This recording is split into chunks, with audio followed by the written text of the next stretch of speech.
आया राम गया राम एक बहुत फेमस मुहावरा है जो इंडियन पॉलिटिक्स में दल बदल करने वाले एमपी और एमएलएस के लिए यूज किया जाता है। इसकी शुरुआत 1967 में हरियाणा के एक एमएलए गया लाल जी के बाद से की गई, जिन्होंने 15 दिनों के अंदर 3 पार्टीज बदली।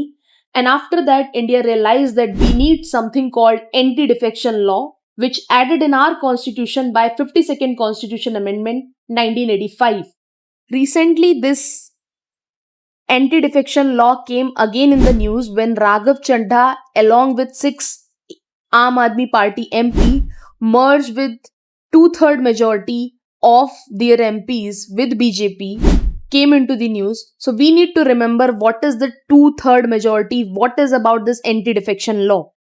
Anti-defection law added as a 10th schedule to Indian Constitution in 1985 by 52nd Constitution Amendment aims to curb the political defection, that is Aaya Ram Gaya Ram politics, and ensure the stability.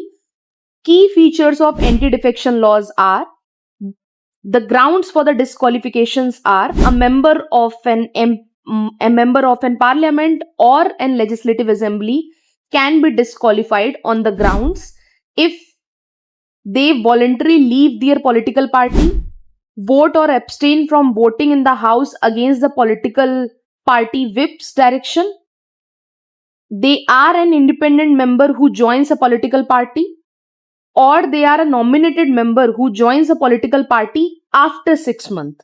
So these are the ground for the disqualification. But there is an exception, that is a merger exception, that disqualification does not apply if 2/3 of party's legislature decide to merge with another party.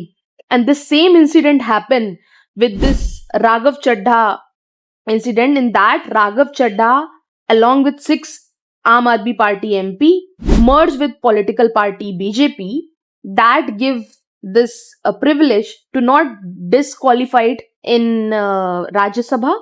Why? Because 10 MPs are there of AAP party, and in that 7 are merged in BJP. So they get this exemption of merger exemption. And other feature of this anti-defection law is role of the speaker, that the speaker or the chairman of the house holds the power to decide on the disqualification. So this is a subject to the judicial review. And what are the penalty under this?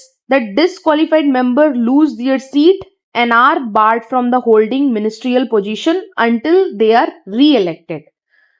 So earlier, this law was strengthened by 91st Amendment Act 2003, which removed the 1/3 split exemption and requires now 2/3 for the valid merger.